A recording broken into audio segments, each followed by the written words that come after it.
guys, once again welcome back to my channel AP Education Hub, and in this video we'll discuss about the novel Twelfth Night by William Shakespeare. And in this video we'll discuss about the Act 1 Scene 2 of Twelfth Night, and we'll discuss the summary as well as the analysis of this scene. So guys, before this video I have already uploaded the complete introduction and the main characters of Twelfth Night. Also I have uploaded the complete summary in Hindi, and I have uploaded the Act 1 Scene 1 summary and analysis also. So after Act 1 Scene 1, Act 1 Scene 2 is coming.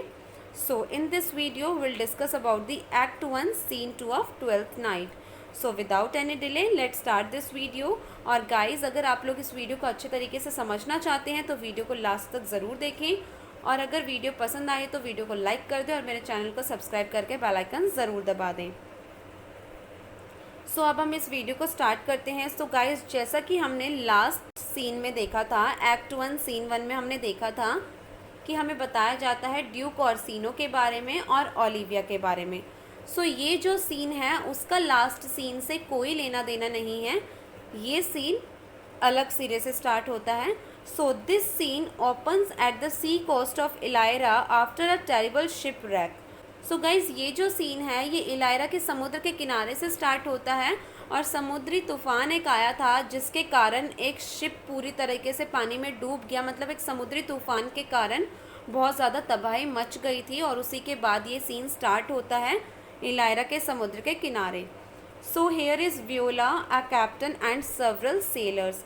सो जब ये scene start होता है, scene की starting में हमारे सामने कुछ characters आते हैं जिनमें मेन कैरेक्टर तो सिर्फ वियोला ही है, और उसके अलावा एक सी कैप्टन होते हैं और कुछ सेलर्स होते हैं। सो ये जो सी कैप्टन होते हैं यही वियोला की हेल्प करते हैं उसको समुद्री तूफान से बचाने में। सो गाइज़, आपको यहाँ पर एक बात याद रखनी है कि वियोला नाम जो है एक्ट 5 तक हमें नहीं बताया जाता। वियोला का नाम जो है वो डिस्गाइज्ड सिजेरियो की तरह यूज़ होता है। वो अपने आप को डिस्गाइज कर लेती है एज अ मैन, जिसके बाद वो अपना नाम रखती है सिजेरियो।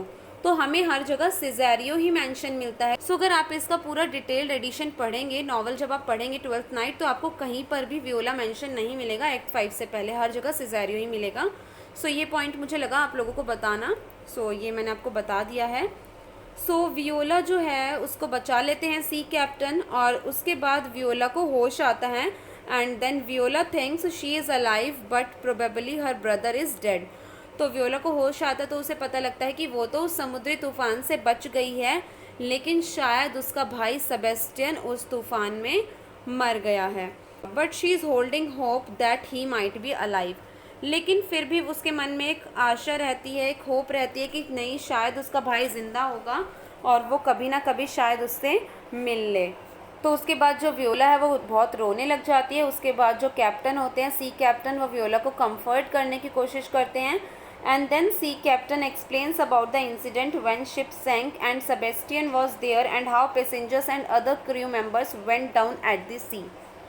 तो गाइस देखो, जो सी कैप्टन है वो वियोला को कंसोल करने की कोशिश करते हैं, उसे समझाते हैं और फिर बताते हैं कि जब समुद्री जहाज़ डूब रहा था तो किस तरीके से सेबेस्टियन पूरी करेज के साथ और पूरी होप के साथ कोशिश कर रहा था बचने की, लेकिन फिर भी जो शिप है वो डूबती चली गई, और किस तरीके से पैसेंजर्स, क्रू मेंबर सभी समुद्र में डूब गए। तो यहाँ पर जो सी कैप्टन है वो हमें बताते हैं कि सेबेस्टियन जो है पूरी करेज से बचने की कोशिश कर रहा था, वो बहुत हिम्मत दिखा रहा था कि वो बच जाए, बट वियोला को यहाँ पर ऐसा लगता है कि उसका भाई मर गया है।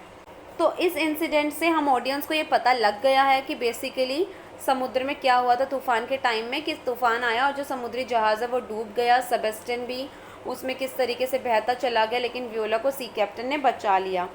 सो Viola gives him some gold for being so nice and giving her hope. So Viola जो है सी कैप्टन को कुछ गोल्ड देती है जो कि उसके पास होता है, क्योंकि जो सी कैप्टन है वो बहुत नाइसली उसके साथ बिहेव कर रहा था और उसको होप दे रहा था कि सब कुछ ठीक हो जाएगा।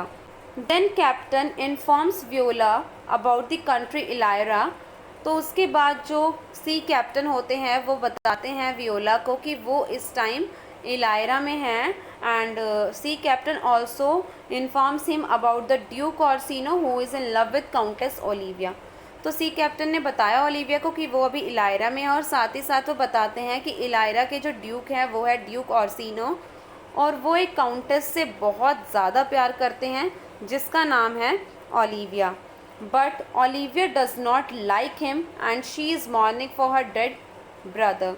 और वो बताते हैं कि लेकिन ओलिविया उससे बिल्कुल भी प्यार नहीं करती है। मतलब ड्यूक ऑर्सिनो तो ओलिविया से बहुत प्यार करते हैं, लेकिन ओलिविया ड्यूक ऑर्सिनो से बिल्कुल भी प्यार नहीं करती है। वो ड्यूक ऑर्सिनो में बिल्कुल भी इंटरेस्टेड नहीं होती है, और वो अभी जो है she is morning for her dead brother, वो शोक मना रही है अपने भाई की मौत का। सो गाइज देखो, यहाँ पर ये चीज़ मुझे आप लोगों से डिस्कस करना सही लगा, इम्पॉर्टेंट लगा। ये एक एनालिसिस हम कह सकते हैं कि Olivia and Viola are sometimes similar to each other as both of them are orphan. Viola और ओलिविया जो है बहुत बार हमें प्ले में सिमिलर अपीयर होती हैं। किस तरीके से, देखो, both of them are orphaned, दोनों ही वो जो हैं अनाथ हो गई हैं, and both of them have lost their brother recently, and both of them are alone in the world. देखो, दोनों ही ऑफेंड है, दोनों ही अनाथ है, और दोनों ने ही अभी रिसेंटली अपना भाई खो दिया है। हालांकि वियोला का जो भाई है वो ज़िंदा होता है, सेबेस्टियन, लेकिन उसको ऐसा लगता है कि उसका भाई भी मर गया है, और वो दोनों ही अब इस संसार में, इस दुनिया में, इस वर्ल्ड में बिल्कुल अकेली हो गई हैं। And both of them are different also, लेकिन वो दोनों कई मायने में डिफरेंट भी होती हैं। डिफरेंट किस तरीके से होती हैं, देखो, जो ओलिविया होती है वो अपने भाई की मौत के बाद ये डिसाइड करती है कि वो मॉर्न करेगी, अपने भाई की मौत का शौक मनाएगी। जबकि जो वियोला होती है वो यहाँ पर बहुत स्ट्रॉन्ग अपीयर होती है। वो सोचती है कि अब उसका इस दुनिया में कोई नहीं है, और अब उसे ज़िंदगी अपनी खुद ही जीनी पड़ेगी, उसे खुद ही पैसे कमाकर अपने आप सरवाइव करना पड़ेगा। तो इस तरीके से उन दोनों में कितना डिफरेंस है ये हमें पता लगा कि जो ओलिविया है वो बहुत ज़्यादा कमज़ोर पड़ जाती है इस टाइम पर, जबकि जो वियोला है वो एक तरीके से स्ट्रॉन्ग अपीयर होती है। Then Viola explains to the captain that she could disguise herself and works as Olivia's servant, but captain declines. तो देखो, जब कैप्टन वियोला को ड्यूक ऑर्सिनो और ओलिविया के बारे में बताते हैं तो वियोला कहती है सी कैप्टन को कि वो अपने आप को डिस्गाइज करके, मतलब अपना थोड़ा रूप बदल कर, और ओलिविया की सर्वेंट बनकर उसके लिए काम कर लेगी। लेकिन जो सी कैप्टन होते हैं वो इस चीज़ को अग्री नहीं करते हैं। वो कहते हैं ये बिल्कुल भी पॉसिबल नहीं है, बिकॉज ओलिविया ने डिसाइड किया है कि वो किसी का भी चेहरा नहीं देखेगी, सो ये तो पॉसिबल बिल्कुल भी नहीं है। Then she decides to disguise herself as a man and will serve Duke Orsino and ask captain to introduce her to Duke. तो गाइज देखो, उसके बाद जो वियोला है डिसाइड करती है कि ठीक है, ओलिविया की सर्वेंट बनकर तो वो नहीं सर्व कर सकती, क्योंकि ओलिविया तो किसी का भी चेहरा नहीं देखेगी। तो वो डिसाइड करती है कि ठीक है, वो अपने आप को डिस्गाइज कर लेगी एज अ मैन, और ड्यूक ऑर्सिनो की सर्विस में चली जाएगी। मतलब ड्यूक ऑर्सिनो की सर्वेंट बनकर उसके लिए काम करेगी। और वो कैप्टन को बोलती है कि क्या ये सही रहेगा, एंड देन कैप्टन अग्रीज़, और वो कैप्टन को बोलती है कि मुझे ड्यूक से इंट्रोड्यूस करा दो। And then she disguises herself because she is on alien land and she wants her protection. Guys देखो, वियोला जो है वो एक गर्ल है, और वो अपने आप को डिस्गाइज करती है, अपनी सोशल आइडेंटिटी छुपाती है, बिकॉज वो नहीं चाहती है कि किसी भी तरीके से उसको कोई प्रॉब्लम हो।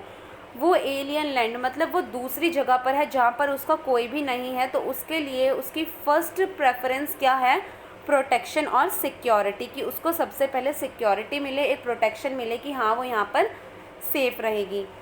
सो देन इस प्लान से जो कैप्टन है वो अग्री करते हैं। So captain agrees to Viola's plan and this disguise provides protection and security to Viola and enjoyment to the audience. So guys देखो, जो ये वियोला अपने आप को डिस्गाइज करती है, इससे वियोला को तो प्रोटेक्शन मिलती है और सिक्योरिटी मिलती है कि हाँ वो यहाँ पर सिक्योर और सेफ़ रहेगी। लेकिन जो ऑडियंस है, ऑडियंस को इस चीज़ से एक एन्जॉयमेंट मिलता है।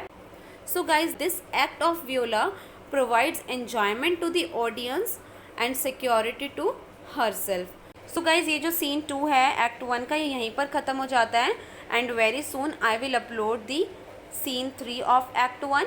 सो अगर आप लोगों को इस सीन में कोई भी डाउट या कोई भी कन्फ्यूजन है, then you guys can ask me in the comment box, and also you can contact me on Instagram or either on my Facebook page.